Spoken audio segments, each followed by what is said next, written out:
So it's like a ritual.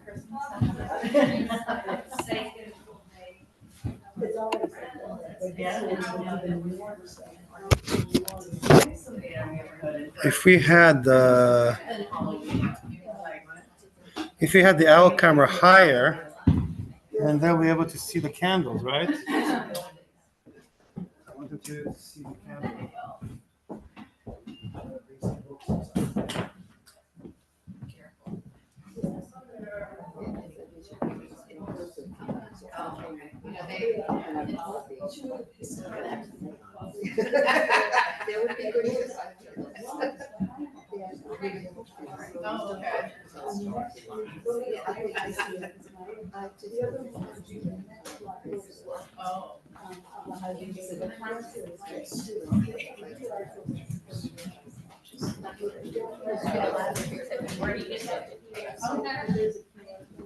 Okay. But what's the QR code for? Okay.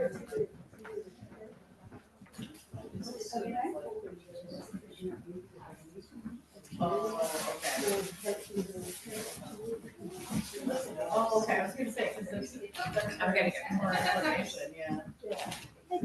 Hey, how you doing? I sent you a thing about it, but it came back to me. I got one from you though. Just from the check that you just had. Yeah. That's so funny. Yeah, I don't know why it came back. That is So weird. I thought, I was hoping you were gonna come, so I could give it to you. So here I am. So there you go. That's okay. Oh, what a roll. Did I oversleep really badly? Yeah, they Yes, can, I think so. you can see them in Nora this way a little better, I hope. Oh, now the owl's looking at us. Okay, everyone. Good evening. Welcome to ROSH-ESTHER. Last meeting in the semester. Now you can't see me, poor soul, because this is blocking you. Let me see. Is that better? Okay, good. So, welcome everyone. I'm happy that we're here. It's been a long journey of 7 weeks and some intermissions in between. And it's good to have everyone on Zoom who joined us. I will say that if you are on Zoom tonight, and if you have an ability to fetch a candle where it's and light it next to you, if it's safe and you can dim the lights a little bit, then you might get more out of this session. As what we're going to be doing, we have a whole chandelier, we have a whole Hanukkah thing, menorah, Chanukiah lighting here. You can kind of see it. But if you're home and you'd like to be able to be with us, learn with us, meditate with us, if you have the ability to go get a candle, put it in a safe place. We don't want your house to be set on fire. It's not worth it. Kind of like just dim the lights in your room and be with us. If not, there'll be a text and you'll be able to visualize it as well. But if you want to take a minute to do that, it's good. So here we are. It's a little bit before Hanukkah.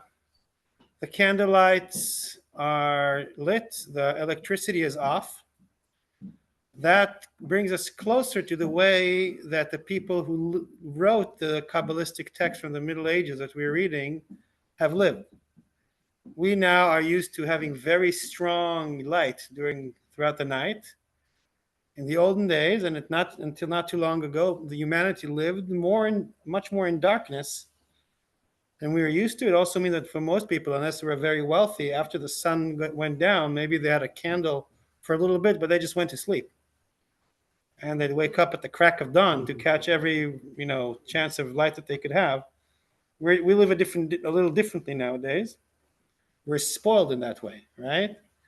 But people lived in especially in this time of year, more in darkness, and they were much more in connection with real fire than most of us are. Some of us, we have fireplaces in our homes. Maybe we have bonfires sometimes, but basically we don't live as close to fire, actual candlelight, as our ancestors used to live in, right? So that's something to think about. So by us dimming the light and kind of like watching the candle, that is something that connects us to those people who wrote the meditative text that we're going to be following. So it's going to be a little different. We're going to start reading the text from the Zohar. And as we read the text from the Zohar, we're going to realize why this text is actually a guide for meditation. And hopefully, you'll never think of the Hanukkah lights ever again in the same way that you did until today, as we did before. So, yeah. So, I will share the screen also so that the people on Zoom will be able to make it. You're welcome all. The Canandaigua people are here. Now I feel calm. If the people from Canandaigua arrived, I'm calm. I know that we will be okay. Here, so there you go. But where's the? Can Zoom people? Can you see the text that I shared? Please say yes, no. One of you. Yes. Yeah. God bless you. Thank you. Yeah. So as I told you, the Zohar is basically many texts that all start in a different place but always end in the same place. Think about maybe there's a circle, and every time we start in a different point of the circle, but in the end we always want to get to the center of the circle. It's just a matter of so the end result is always the same. Like, you don't have to come here for this class. It's a waste of time. If you know the way to the center of the circle, but you might still come because it's kind of fun. It's like every time it's like being in an advent, like in a Six Flags Great Adventure. Every ride is different, although in the end it always leads to the same place, which is home. All right, that's the goal. So we spoke about the rose. That was the first meditation, but there's multitude of others. So today, because it's Hanukkah, and everybody around is lighting candles or, Christmas lights, which is actually the same thing, exact same thing. Lighting, the bottom of it is we light candles in the darkness. That's it. You can call it different things, but that's in essence the same thing. So when I see all those Christmas trees and all those lights, I'm happy because it's like, oh, everybody's doing the same thing, just a slightly different technology, and they tell a slightly different story, but underneath it's the same. So the story continues because the Zohar is a book that has a kind of like a little story that is told all the time. Usually it's a very thin kind of story. The story is about Rabbi Shimon Bar Yochai and his Kabbalist rabbi students, and they just go around, they walk about, they travel, sometimes together, sometimes only a few of them. Just they travel throughout, and as they talk, they teach the secrets. So here we're kind of joining a longer conversation. You see, it says they rose and were about to leave. So see what they're doing? They're walking, they're traveling. And as they talk, they study, and then they go and they sleep somewhere, and then the next day happens, and the Kabbalistic teachings are embedded in that story. So we're like joining the Netflix series, an episode 561, and we're season 5. So they rose, not the rose that we've been speaking about. No more rose. Okay, keep the rose at the back of your mind. But they rose, and we're about to leave someplace. When Rabbi Shimon, their teacher, said, a word lingers here with us. So this is very typical. That all of a sudden there's this feeling like Torah has to be taught because something happened, because they saw something, because someone felt, the teacher felt, someone felt that now is the time to teach. A word lingers here with us. He opened saying, 2 verses are written. Yahweh, Adonai, your God, is a devouring fire. That's from Deuteronomy 4:24. And the other verses, and you, cleaving to Yahweh your God, are alive, every one of you today. 2 verses. What's the juxtaposition of these 2 verses? What's the problem between the 2 verses? Anyone? Fire is not a good thing to get entirely too close to. That would be a problem. So there's a yeah, fire has two. Fire is light, but fire is also burning. Similarly, here there's two verses about God. What is one of them saying? That God is what? God is a devouring power. You can imagine some really charismatic preacher from, I don't know, the South somewhere saying, "You're all doomed," right? So the Lord is right. So there's that element in Deuteronomy. Moses woke up on his angry side, right? God is on the one hand, God is a devouring fire. On the other hand, if you cleave to God, you are alive, every one of you today. So what is God? Is God something that if we cleave to keeps us alive, or is God a devouring fire? This seems to be a contradiction between the two, which Eric, correct, also can be related to the paradox of fire, of something which is both providing us light and life, but also can be burning, right? So we have established these verses in various places, and the companions have been aroused by them. And if you study the Zohar, you'll see these kind of sentences a lot, because everything reminds them of everything else, and everything has already been discussed and interpreted and explained in other places. And the arousal of the companions is the group of Kabbalists, because Torah, as we've already learned, is something that we learn in Kabbalah that is arousing us, right? We're coming back to the erotic element and to the fact that this is not a passive kind of study or just for intellectual purposes. It's the kind of knowledge that is inspiring and awakening and arousing. All right? And then they say, "Come and see." Very interesting. In the Talmud, the classic text of Jewish discourse, most of the time when they want to teach something new, they say, "Come and listen." Tashma, if you know the Aramaic, if you speak Aramaic. Tashma. Many discussions in the Talmud begin with Tashma. Come and listen. In the Zohar, in Kabbalah, this is often replaced with "come and see," tachaze, come and see. Because it's come and envision, come and see the vision that I'm about to teach you. Interesting, right? So what is the knowledge? Is it through the ears or through the inner eye? So in the Zohar, often when you want to teach something, although they've already explained that and learned that, and the companions have been aroused, like we've seen these verses before. I want to teach you something new. I want to show you a new vision, says the teacher, Rabbi Shimon. And the invitation is come and see, which you can also translate as come and envision. What I'm going to teach, you have to envision in your mind's eye, but also you'll see it's about candles. We see here, right here.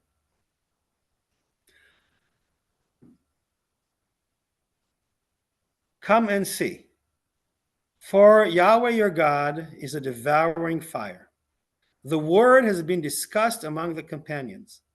There is a fire devouring fire.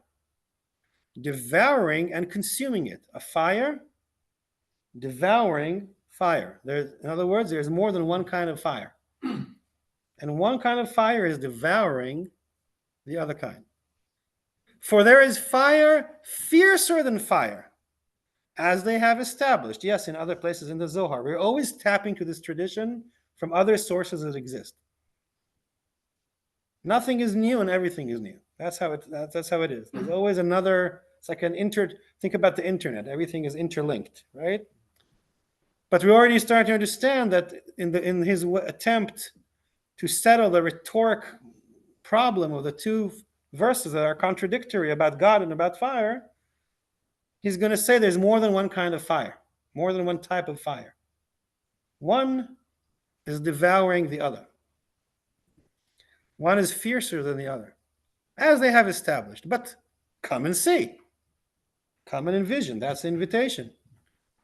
Whoever desires to penetrate the wisdom of the holy unification should contemplate the flame ascending from a glowing ember or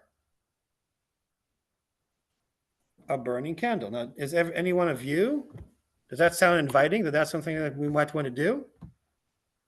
Is anyone here interested in penetrating the wisdom of holy unification? Sounds good, right? So if you want to do that, if you want to become initiated in the mystic tradition of Kabbalah, what you have to do is you have to contemplate the flame ascending from a glowing ember. Well, I don't have that here. Or a burning candle. And guess what? Lucky us. We have burning candles, not one, but 9, or even 10. Okay, so we're understanding. This is something that I spoke about before at the previous text of the rose. When you study Kabbalah, what looks like a text is also an invitation for action. In this case, meditation upon a burning candle, which, as we know, and as we have said it, they lived with candlelight, or with fire, or with ember, right? All the time. And also in Jewish ceremonies such as Shabbat or Hanukkah, for example. Right? So there's many opportunities to do so, but in order to appreciate it, you must dim the lights, because then you see things in the fire that you don't see when the electricity lights are too strong. So we're doing two things. We have to do it simultaneously. We are learning a Jewish text intellectually. There are words, there are ideas, there are verses. We're thinking. But at the same time, we're learning. But at the same time, we're also called to contemplate and meditate. See, that's how Kabbalah differs than other forms of study. Because while the intellectual thing is going on, we're holistically invited to learn and look and contemplate and explore either something external, such as a fire that's burning outside of us, but at the same time, it's also an internal reflection, and you'll see what I mean. Okay? So as we teach this text from the Zohar, what we got to do is look at the candle, because everything's going to be explained as you look at it. It'll be revealed. Okay? But then the candle is also, a parable, a metaphor for something internal. So you got to look both inside and outside. All right? 4, flame ascends only when grasped by coarse substance. Is that true? Look at the candles. There's a wick. Right? Flame ascends only when grasped by coarse substance. There is no fire without the coarse substance. Try to have fire without a coarse substance. It doesn't have to be a wick. It can be a nuclear plant. It can be oil. It can be. There's lots of ways to produce energy, right? But there's something physical has got to burn. Correct? Look. Right? What does that mean? How is that like us? How is it like a human being? In what way? What's a coarse substance for that in us? Our bodies. Right? So you see that's the metaphor. We are two things, right? We are coarse substance. We have a body. We are made of, brick and mortars, right? Right? But we're also not just that. What are we also? A spirit, a soul, whatever you want to call it. We're both. Look at that. By the way, that's why in almost all religions, all cultures, in Judaism as well, often fire, candles are part of the liturgy, because it's a human metaphor throughout the globe that candlelight or fire is like the human's soul and body. Our human existence, that's a leading metaphor. All right, so when you look at, you can choose a candle that you think looks like you today at the menorah. Which one is me? All right, and try to see, this is me. This is a mirror. There's a teaching about us. Come and see. In a flame ascending are 2 lights. One, a white light, radiant. You see it? The other, a light tinged with black or blue. See it? Where's the white light? Right? Then there's another one tinged with black or blue, correct? Yeah. See why we have to dim the light to see? Because if the lights are lit, you don't see the intricate differences, the nuances of the flame. You know, no. You got to have darkness around so you can see the flame. As we know that this candle is actually us, as you know that this candle is actually you, try to figure out which is what. So it's not just the dichotomy of body and spirit. It's more nuanced than that. Okay, they're teaching us something a little more nuanced. That thing which is not a body has more than one part to it, as the candle does. All right? So the white light is above, right? Correct? Ascending unswervingly, while beneath it is the blue or black light, a throne for the white which rests upon it, each embracing the other, becoming one. Is that true? Right? One is thrown to the other. And what's the wick? A throne to the throne of the throne. Right? Because the black fire, the blue and black fire, the dark fire, rests on the wick. Right? And the white flower, the unswerving fire, rests upon the blue or black fire. Right? One is thrown to another. Remember that thing, thrown. It's important for figuring this out. This black light, colored blue below, is a throne of glory for the white. Here lies the mystery of the thread of blue. By the way, what else do you know that is blue and white? What's that? The Israeli flag. Something about that. So just when you think about that flag, maybe you won't look at it ever again either. What is the thread of blue? Where does that come from? The tchelet, right? So we are supposed to, all our tzitziot here are not blue. Mine is. I have a thread of blue. You can get one on Amazon too and put it in your talit if you have one. But okay, so the thread of blue, we're wearing it to remember the thread of blue is not only our tzitzit, it's also what else? What is also blue? The sky. And they say that the thread of blue is to remind us from the sky, the sea, that is like the sky, that is like the throne of glory of God. So often the throne of glory of God, also known as the Shekhinah, by the way, the color is blue. And there's something about the white and the blue. One is a throne for the other. One is a throne for the other, just like in the candlelight, right? Just like in the candlelight. This blue-black throne is grasped by another substance below, correct? Correct.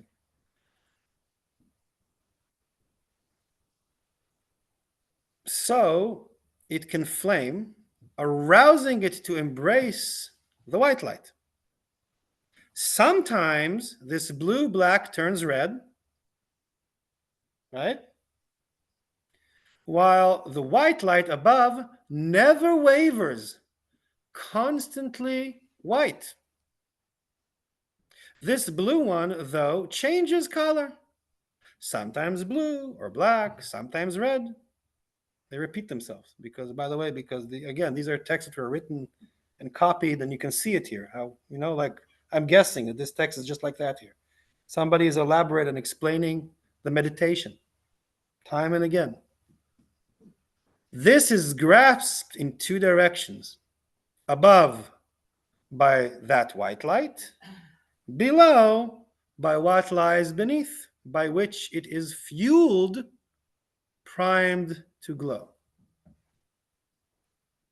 This constantly consumes and devours what is placed beneath it, for the blue light consumes anything cleaving below, anything it rests upon, since by nature it consumes and devours. On it depends destruction and death for all. Ooh. Anybody understands this? What is the blue and red and so right? So we have so far identified 3 areas in this fire meditation, right? Area number 1 is what? The wick, the core substance. Area number 2 is the light that changes color from red to black to blue. There's a whole drama going on there. Area number 3, the white light, which is not changing. Right? The drama is where? Which part of the candle is it in? Only the middle one. All right? And in that area of the changing colors, that is the area where we have death and destruction. How is that connected to the wick? What dies? The body. Right? The body dies. The body is destroyed. But the soul is eternal. But the soul is eternal, yet, so what would be out of the 3, where would be the eternal soul? White. And what is, so how do you understand that middle range of all the changing colors that is so close to the wick and it consumes the wick? It's the mind, the conscious. Well, I would say the drama, the realms of our soul that are connected to the body. Everyday drama. It could be thoughts, I agree. It probably could be emotions. Right? And different things that consist of our everyday functioning mind, right? That is very much connected. All the worries. Think of what consumes us, what devours us, what kills us and destroys us after all. Right? All those, that realm of things that we are, that are very much connected to the body, the wick. So the teaching is that we are a complex creature, right? There's a whole spectrum of who we are. You want to know how? Look at the candlelight. Right? There's a part of us where our mind, our thoughts, our emotions, our wishes, our desires, our fears, our dreams, our whatever it is, ever changing. Anyone can identify with it? You know what we're talking about? Right? And that is, all that drama, and eventually we live it and it consumes us and we die. That's the devouring fire. Yet, tells us Rabbi Shimon Bar Yochai, we are not just that on the wick. We are also, and in us is also the white light. There is a part of us, of our soul, of our being, of our spiritual being, that is not in that drama. That is never changing. That is pure light. And I see that there's a comment or a question. Yeah, question. So, in the first paragraph up there, the last sentence, for flame ascends only when grasped by a coarse substance. Mm-hmm. So, to me, that means when the body dies, the flame, the eternal soul, isn't ascending. And so that is different than what I would believe. But Yeah. I wonder what your thoughts are. Well, I don't know which one of you were in the scholar in residence weekend, there's basically 2 different beliefs, not just in Judaism, all of Western culture that is influenced by Greek philosophy, and all the European kind of Near Eastern religions, Judaism, Islam,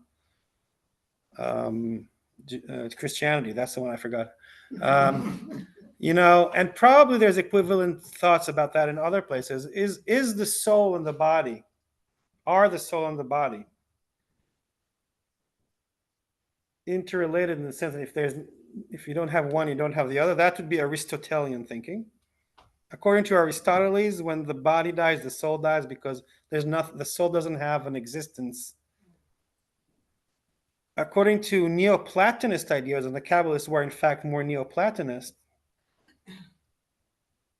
actually the soul can live without a body, but it's not how we experience it while we're alive.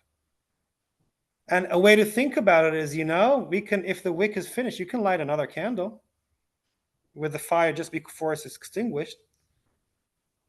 Right? That would be reincarnation, by the way. Kabbalists believe in that. Or you can, in other words, right now, our human existence as we're alive is that this is all connected. Right? It doesn't mean that there can't be another realm where somehow this energy is maintained in some way by some other thing. All right? So we could take it anywhere that you want. In fact, most chances that the people who wrote this meant this as a parable for this life when we have a body, not necessarily that they thought that this light can't be preserved somehow differently. Right? Yet, I think that what it does call us is to kind of like think about the interrelated and holistic understanding of mind, body, or if you wish, it will be body. There's more than one word for soul in Hebrew. So there's nefesh and there's ruach and there's spirit, right? Because it's not the same thing. We need more. It's like, like Inuits need 50 words for snow, because for us, it's just like snow and slush, and that's an ice. That's what we know. But they have right? So when we learn to talk about the soul in a Kabbalistic way, we have to differentiate between the different levels of the soul, right? So there's nefesh, which is more like the red, white, whatever, red, white, and blue, red, black, and blue, right? Red, black, and blue, the ever-changing. And then there's ruach, or neshama even. It's even actually more intricate than that. There's more differentiations. All right? Why is the word throne important here, in your opinion? Why do they stress more than once, or at least once, that the lower, so-called, or the more colorful, drama-filled, dynamic, ever-changing, kind of like mundane drama of our life is a throne to the white, unchanging flame? And it's actually, and that the substance, the core substance, is a throne to that, and then that is a throne to that. Why is that important? The body is a temple, so when you're healthy, you radiate more. Mm-hmm. It's better. It's I don't know better, but it's a container. Right. So the body is not something that we despise, or in other words, if you want to be spiritual, don't run away from your body, because it's a throne. See, that's how I think this metaphor is helpful. Also, coming to your comment from before over there, right? Because it's a kind of spirituality that doesn't put a dualistic kind of like judgmental thing. Body bad, spiritual good. Mundane life bad, our emotional, mental drama bad, white light good. That would be a shallow way to understand this teaching. And by the way, this is a misunderstanding. Many people try to be spiritual by not dealing with their body or the physical needs or the physical aspects of existence, neglecting it, escaping it. Even think about, the Indian Baba who deserts everything and goes to the cave. By the way, Rabbi Shimon Bar Yochai himself, according to some Talmudic legend, did that for 13 years until he realized it wasn't the way. He came back to society. God forced him to go back to society. He didn't want to. God told him, enough being in the cave. That's it. Get out. Get out. Get the hell out of here. And he had a very troubled and traumatic way to come back to society after 13 years in the cave. That's not the way of Jewish mysticism and Jewish spiritual development, right? Judaism says you develop spiritually in this material world.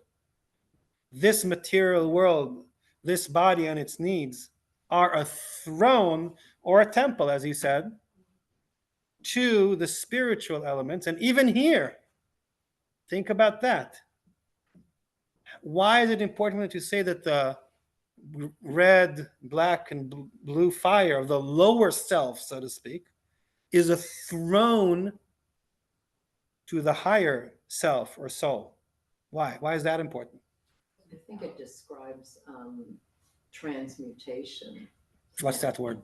Pardon me? What is transmutation? Transmutation. To be able to literally kind of the view of alchemy, in the Middle Ages, to take something that's considered a baser substance. So the alchemist said, I'm going to take lead and turn it into gold. Yes. And the paradox to me with the throne as a metaphor is, this is meant to be a place of power upon which humans can rest, and all humans have the capacity to rule their life.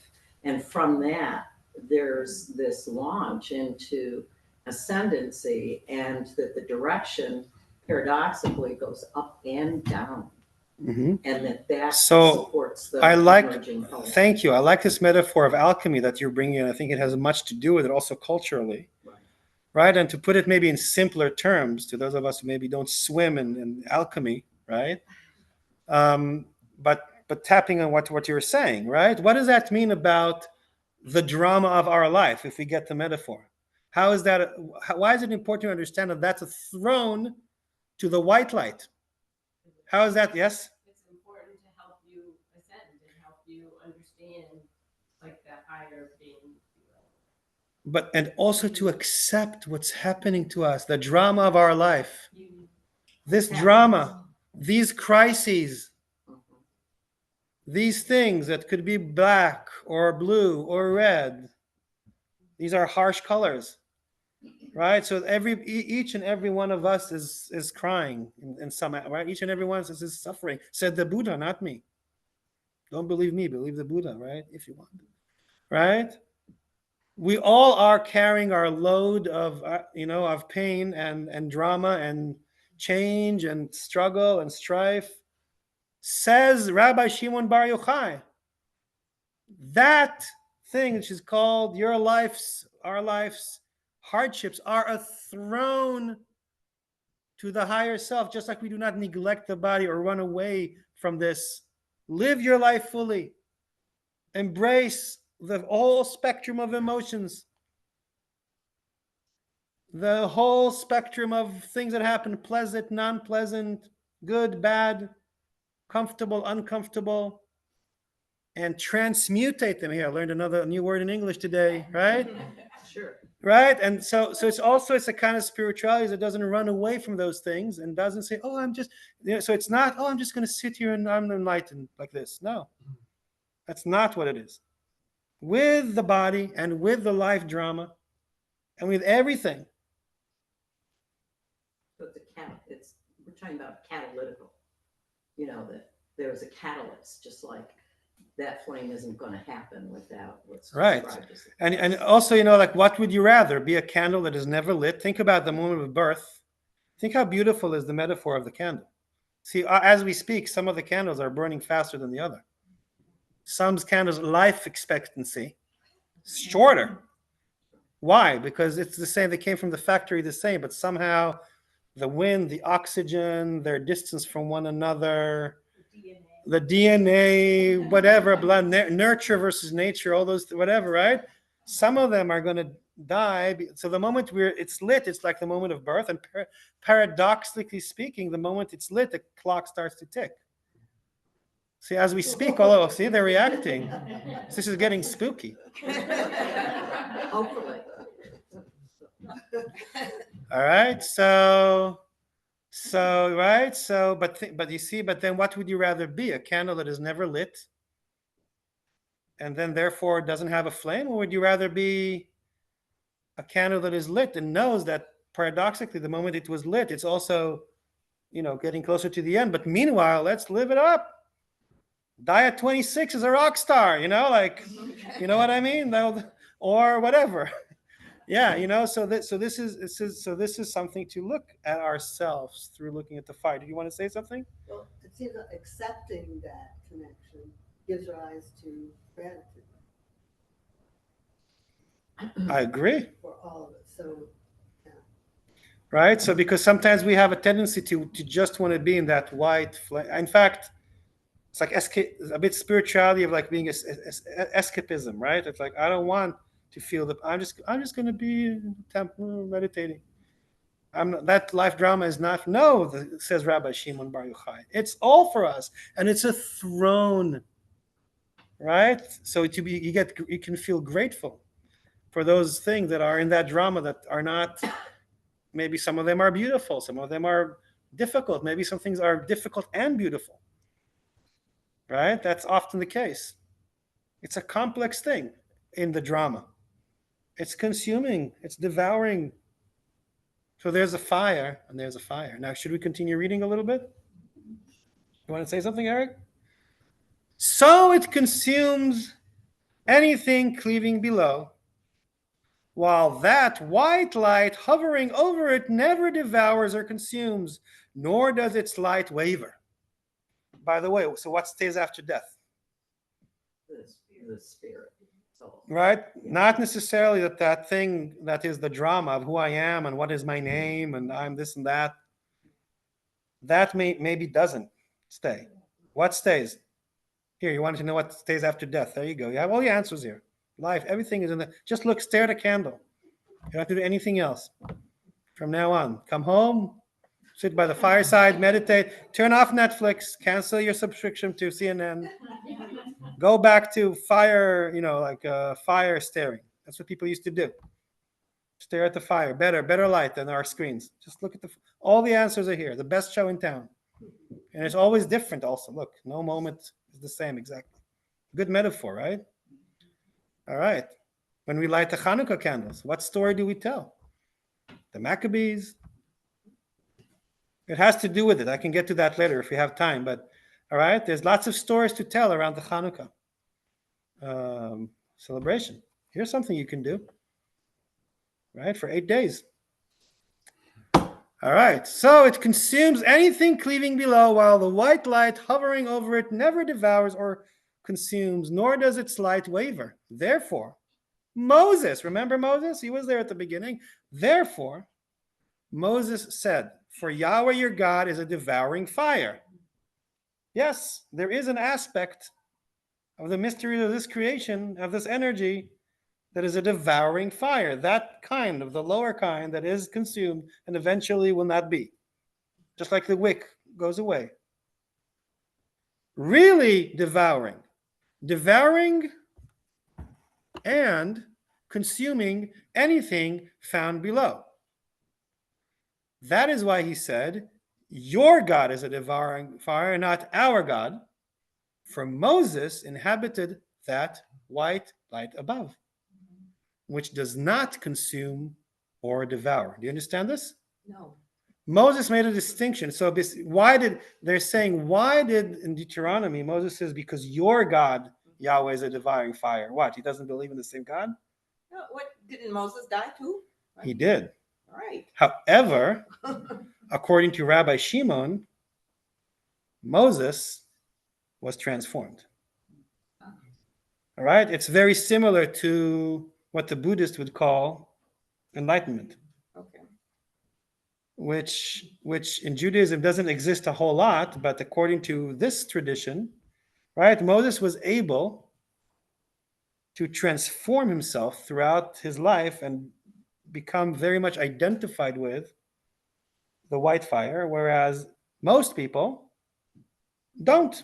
Most people are everything this and that, and so the distinction of why he didn't say our Yahweh is a devouring fire is because his experience of God while he was still alive was different than most people. Okay, so my understanding of Buddhism is to be the white fire, is to be enlightened, is to be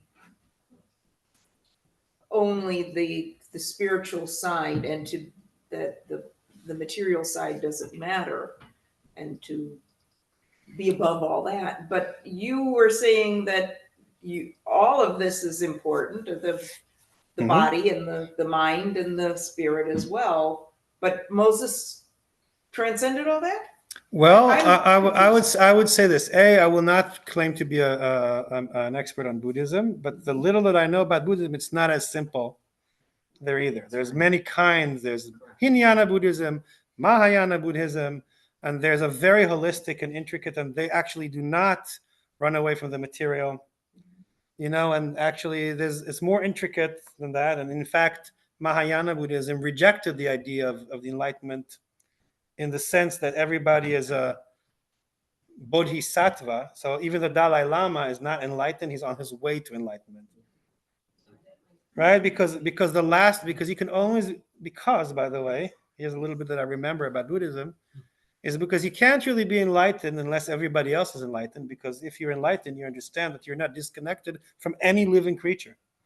So as long as there's even one living creature, a mosquito in Bangladesh, okay, or some kid in I don't know where who's suffering, right? Mm-hmm. If that last creature is over there is not enlightened, how can you be enlightened? You cannot be enlightened, because if the world isn't enlightened, you feel that suffering, right? So there's like a paradox there, which they kind of, we're all on our way. And similarly, I would say Moses represents in Judaism, not just for the Kabbalists, also for the philosophers, for everyone, the highest level of human being, the highest evolvement or transformation or whatever of humanity. He's the person who got closest to God, although they teach us that even Moses did not see God's face, only the back. In other words, right? They say that the Baal Shem Tov, the founder of Chasidut, of the Hasidist movement, right? The teacher of the Lubavitcher Rebbe, and all those people. He said, they said that there's 50 gates of wisdom in Kabbalah. They talk about the 50 gates of wisdom, which is, if you reach the 50th gate, it's like it's like enlightenment. Because 7 times 7 plus 1, and if we count the Omer, it's like, if you know all the symbolisms, okay. And there's a place in the Zohar that says that even Moses only reached 49 gates, but not the 50th gate. Because you can't reach the 15th. There's like a meditation, and maybe I'll teach it to you someday, that shows how the 50th gate is always like quantum physics. It always moves. Like you can't go, like you thought, you can't. It's always moving, right? So you can't really reach it. Even Moses, like maybe, most of us, we're like, how many gates do we reach throughout our lifetime? 3.5, 17 if we're lucky. I don't know. If we're really like, evolved souls, right? Moses got 49, but not 50. Because only God, right? And then they asked the Baal Shem Tov, but really, Rabbi, can it be that Moses didn't reach the 50th gate? And he said, of course yes, actually, I'll tell you a secret, he did reach the 50th gate. So they asked him, so what did he found when he reached the 50th gate? He said, 49 more gates. Right? As long as we're alive, as long as we're connected to that wick, maybe even later, okay? We are always evolving. We're always changing. We will never just be white, light. There's always going to be some kind of drama, some kind of duality, some kind of stuff. Maybe we have a moment of realization or whatever, but then you wake up and you got to eat, you got to pee, you got to pay the bills. You know what I mean? There's always something going on, right? Moses represents not a person who's enlightened, but, the potential that is basically in every person to strive towards that. But it's not like a competition of this guy made it and the others didn't, or I was already in like meditation 101, I'm enlightened already. It's not, I'm an advanced seeker, I've reached enlightenment already. It's not about that. So Judaism in a deep way also rejects guruism.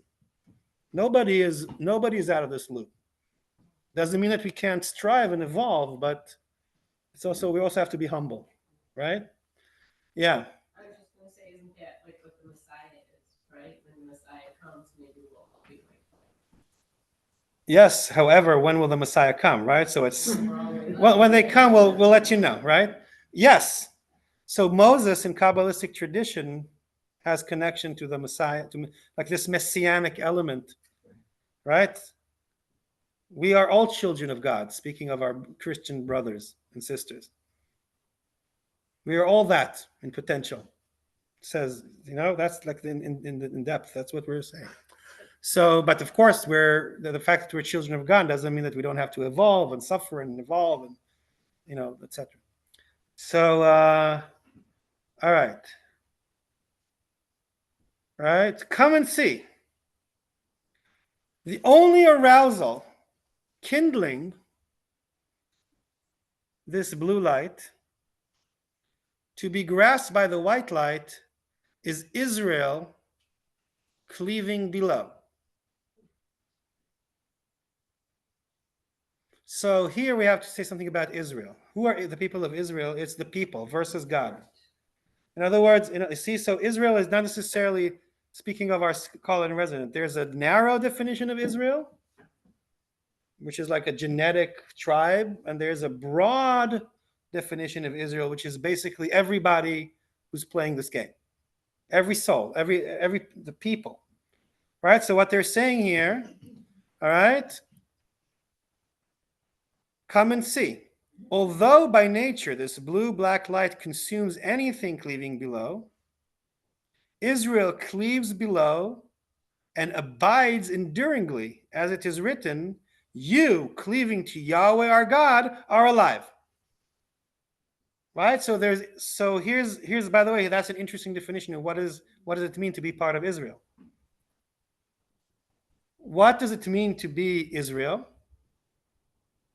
How did Israel get his name? Are people getting what happened? Wrestled with God all night, and what happened? Who won? Nobody. It was a touche wrestling.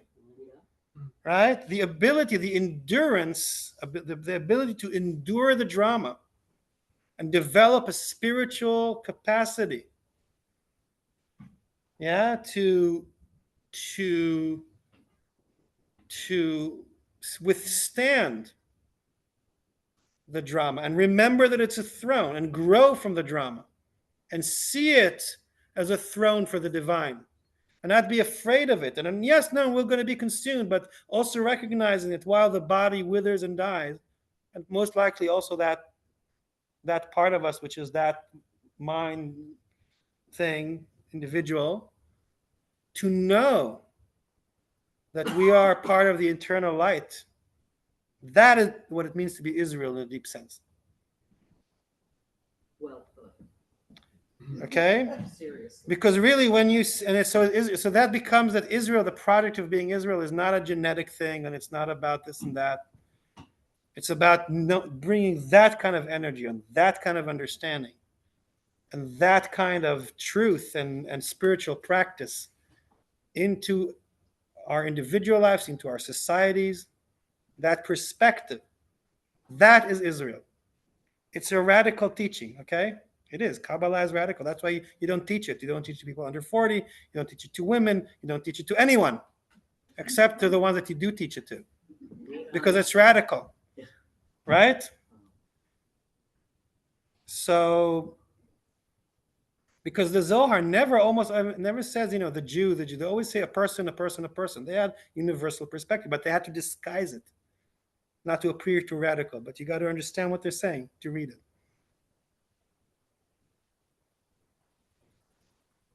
Because we understand that this can't be a genetic, and because the whole thing is a spiritual teaching, right? If you want to be a good Jew, practice these kind of things in your life. That's what makes you Israel. It's not even about what religion you hold, in the deepest sense. So, right? So we can go and practice Buddhist meditation, but a Buddhist person can also come and learn this. It's a universal spiritual teaching in essence. Yeah, Eric, or someone here. Just a minute, we'll get to you. But is this being recorded? Yeah. Probably. This whole thing is every week they put it on YouTube. It's because you think it should or should not be recorded. it'd be great. No, Right? So yeah, the Zoom records this session. It's recording. So it's supposed to be recording. Yeah. Yeah. Mm-hmm. Go ahead. So the other kind of key piece that's hitting me here is we're talking about this is regeneration. We're here to regenerate, and this is how we regenerate within this kind of lineup. There's an endless kind of sense to me message about regenerating. And I think that's the critical magic, being here, messing around, etc. on the airplane and so on. Regenerating what? Regenerating spirit, regenerating ourselves, regenerating each other, regenerating. I like that. Okay. I think it goes along the lines of this teaching. Thank you. I think the paradox, because I agree with, Can you speak a little louder? I agree with what she was saying, but the paradox is it's the price we pay is almost like the consumption of our physical being, right? That's right. But it's okay Yeah. because from that you get As the Buddha said, with whether you like it or not, you were born. Whether you like it or not, you will become a child. Whether you like it or not, you'll become an adult. Whether you like it or not, you will grow old. And whether you like it or not, you will die. Right? It's okay. It's inevitable. It's the paradox of the candle. Right? The moment it's lit, the clock starts ticking. And think how much and how many industries, if you watch commercials on TV, most of the industries are like fear of death, fear of decay, fear of your house being destroyed, fear of your teeth being destroyed, fear of your skin having dots on it, fear, right? That's where all the money is, because of course, insurance, most of the industries is to combat the fear of this of decay and destruction, which is going to happen anyway. So you try to prolong it and postpone it, but being Israel is, while you're alive, is embracing that paradox and remembering that there's another axis to it, the axis of connecting, of being, all this is a throne to the white fire. Yes and yes. There's two people here, you and you, or you and you, whichever one wants to go Well, first. it made me think about this book that got the Pulitzer Prize quite a while ago. It's called The Denial of Death by Ernest Becker. And it's all about the ways that human beings look for certainty and try to avoid the paradox that we're talking about, from shopping to alcohol. And yet I will say that this teaching doesn't also reject that, right? It doesn't try to say, let's live a life when we don't shop and we don't have commercials and we don't. It kind of like, we're not going to say that this isn't part of who we are and that we can avoid it. Maybe Moses could. Maybe. And he's, by the way, suffered a lot. His marriage was a sham. He had a lot of problems, Moses, because he was so, right? So it's in embracing it. Yes, we're also that. We're also the guy who watches TV and buys something from the commercial because he doesn't want his skin to become, I don't know what, right? It's also that. And but if you remember that it's a throne to something, to the other thing, then maybe you have a chance. Yeah, go ahead.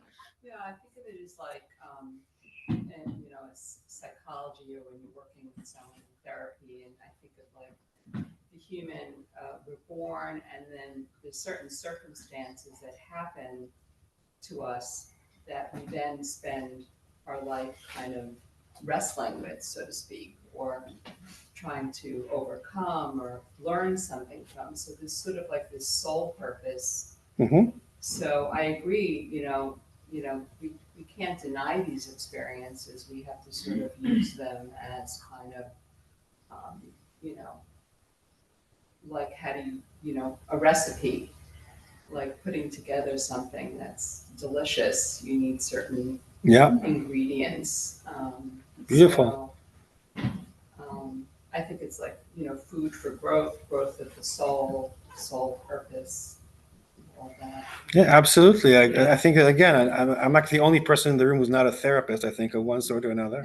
I don't know. There's lots of therapists here, right? But just, but saying that, but yes. And then there's actually, there are like transpersonal psychology and other methods, and each, of how to make that puzzle.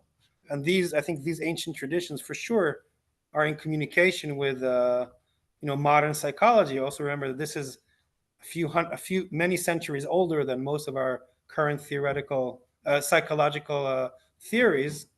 Not to cast any judgment, but just to say that it's very interesting, I think, to look at this also from a psychological perspective, of which again I know very little of. But hey, I'm a rabbi; people come to talk to me too, But this is there are many connections. Mm-hmm. Can we read to the last? I want you to read to the last paragraph. Or Eric, do you want to speak now? All right, and then but remember that. All right. So where were we? Yeah. So cleave. Right. So okay. So the last paragraph. Now look at the candle as we read. Very important. Because the story doesn't end with a white flame. There's another one. Above the white light hovers a concealed light. See it?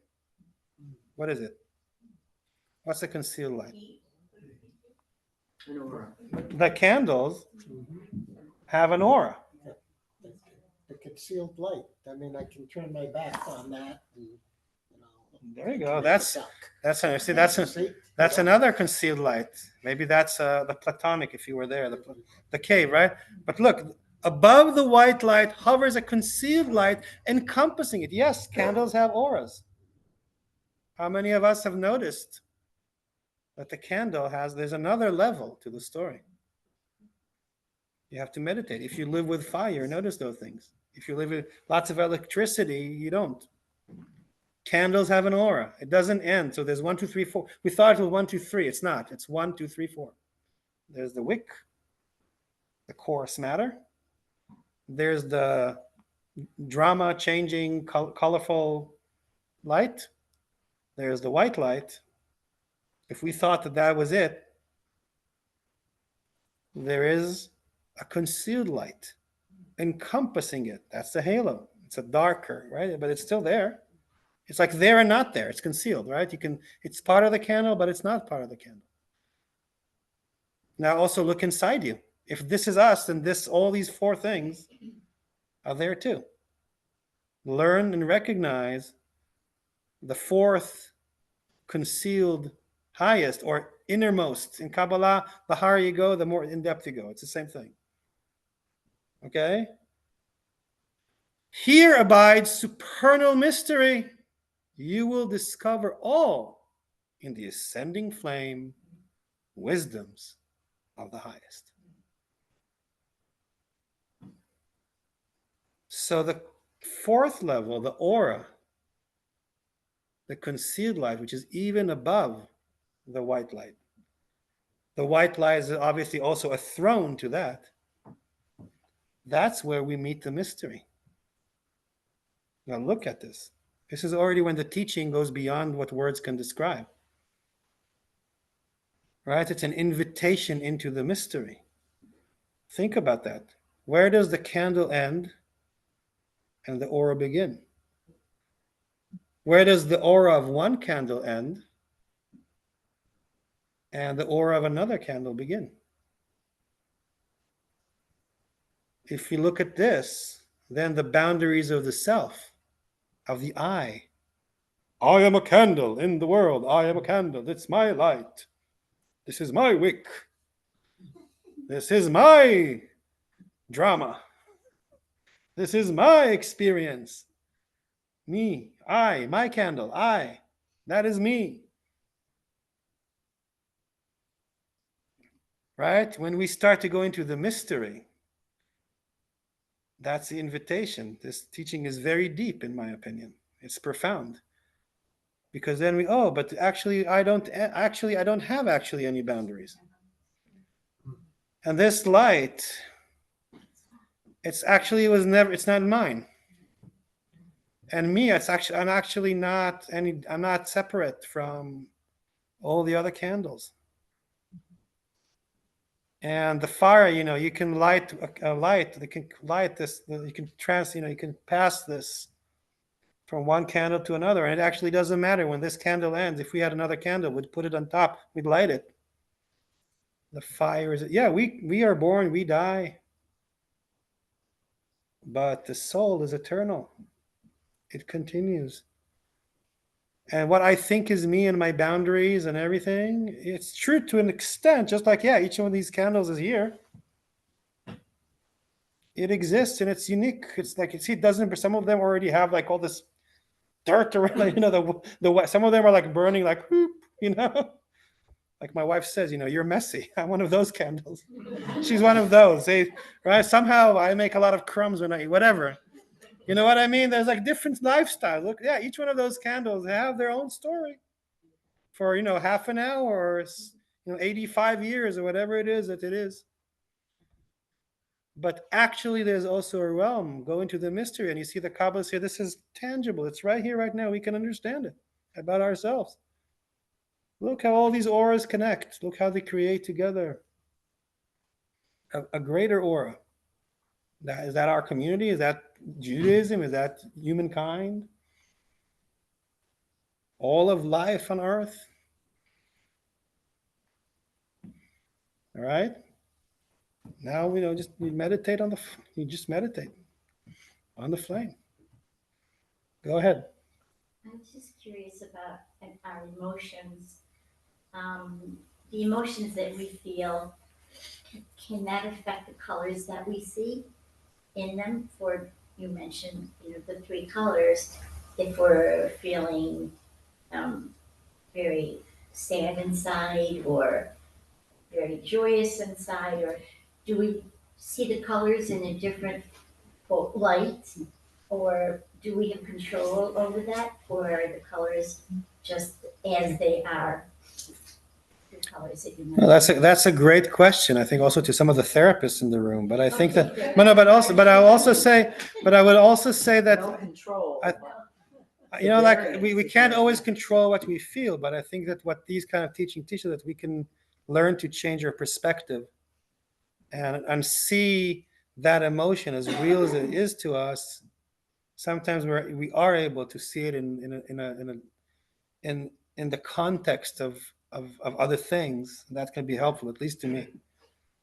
Right? Sometimes, so yes, of course, we don't always control our emotions, and our emotions, they're like filters. If all of a sudden there's like a red eruption, and in fact, if you look, it's not just blue, and there's like a whole colors of the rainbow in the fire, right? It's like red, blue, dark, like red and blue are also, there's like all the spectrum of the rainbow, kind of like, it's like all there. Yeah, of course it affects what we see, but it's never all of who we are. That's the teaching. That's part of that teaching. And it is. Speaking of paradoxes. Absolutely. Yeah. It is and it isn't. When something terrible happens to us or something wonderful happens to us, right? When we are taken by an emotion, sometimes it feels like it's everything and everything. And it is. And it is. It isn't. And it isn't. Mm-hmm. Right? That's why we meditate. In the end, this is an invitation to a meditation. In the end, we can also close our eyes and see that candle. And all those levels, we don't actually need a candle to see it. Right? It's an exercise. This is a metaphor to our inner selves.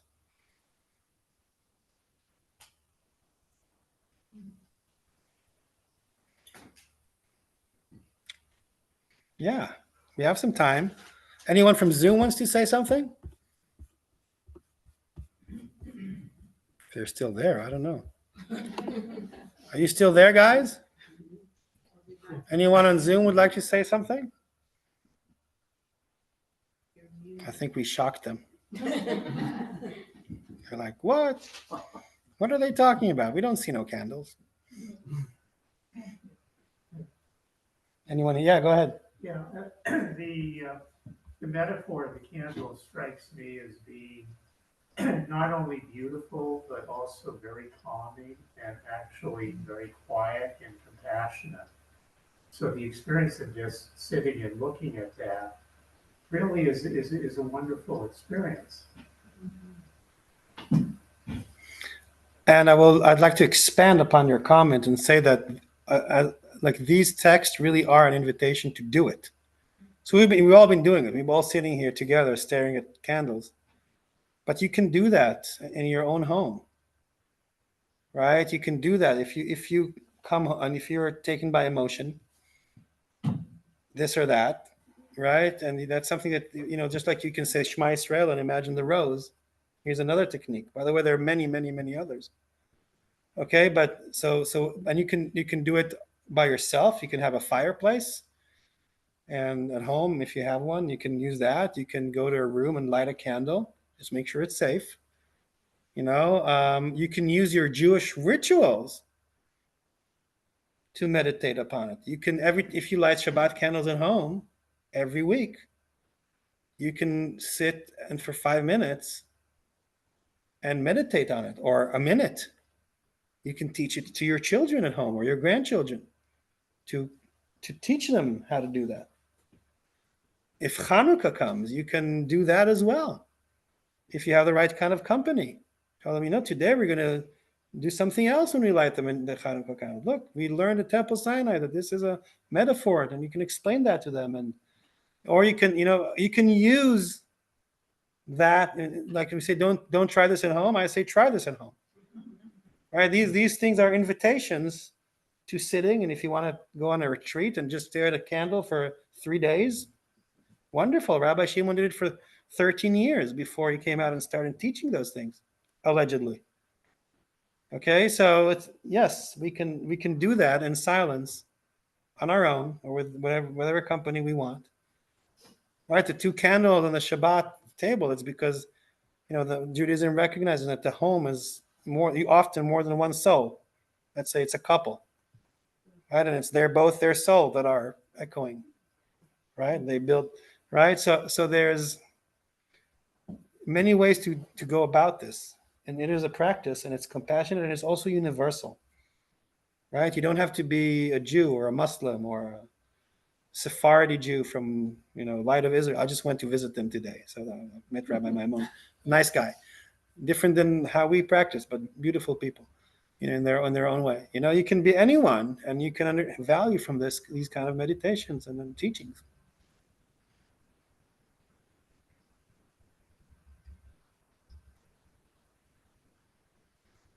Interesting that the leader is bringing down more than the others.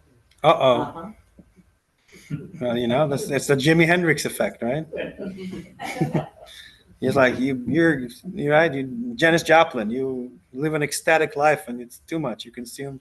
By the way, a riddle for you, or a Kabbalistic riddle for Hanukkah. There's how many candles on the 8th day of Hanukkah? How many candles are involved in the ceremony? 9. 9. You're almost there. It's Kabbalah, so there's 10. Everything has to be 10. Who's the 10th? The person. That's why it's 10, because we have 8 candles. The shamash, the leader, lights all the other ones. But who lights the shamash? You do. You're a light, right? That's the mysterious 10. It's you. You're in the picture. You're part of the Chanukiah. We're also a candle. The other amazing metaphor, if you think about the physics of light, when the flame is extinguished, the light, the energy, the waves, in space and vacuum, it travels forever. Right. Again, perspective. Right. This is a teaching about our own sense of who am I and what do I exist and what is important and what dies and what lives forever. You're very right. I think this ray of light that's now sent into the universe, this candle that has been lit, in 5 billion years from now will arrive to the next galaxy. And it's part of the universe. It's there. Right? We are all of that. We are that creature who is here in this body for a little bit. Yes, and much of the time we're worried about all the things that are involved with that survival and that living. But we're not only that. We're not only that. We're not only that. Okay, that's what the religion teaches us. This is the mystery. And yeah, so since we have we're done, but I'll steal 1 more minute from your precious time and say that it's even a way to think about the miracle of Hanukkah, the Maccabees, the few against the many. Okay, the candlelight, that bucket of oil that survived the miracle, right? 1 little oil can lasted for more. Why? In the mystical way, understand it is because, in fact, yes, we have that infinite energy inside of us. Right? There is, that is the mystery. There is part of us that is eternal and that isn't consumed. And that's how, that's how we can make miracles. By understanding that what we think is us and the energy that we have and the resources that we have, there's actually untapped energies within us. We just to remember that. So that is something to think about when you tell the stories of the little can of oil that lasted for 8 days, which is infinity and all that. All right. So on this happy note, we end this little experiment of us with the first semester of ROSH-ESTHER. Again, we will take a break now from ROSH-ESTHER, but it will be continued, God willing, in January. It'll probably not be about Abraham. I'm changing I'm thinking. It will most likely be something else, but in the end, it doesn't matter. It's all the same. It's just for marketing purposes. You call it this, you can call it that. It's going to be more of that stuff. Okay, but similar but different. Same but different, as they say. But I might call it something like Jewish Kabbalistic mindfulness meditations, or whatever it is. This is what it is. Okay, like the different ones, because believe me, there's thousands of those. Okay, all right. So what did she say? I didn't hear. It was a compliment. Yeah, okay. All right. So have a nice, happy holidays, happy Hanukkah. Enjoy if you're going away. Enjoy your vacations. If not, come meet us. Take care. Drive safely to Canandaigua. Thank you, all the ones who are joining us on Zoom. Thank you so much.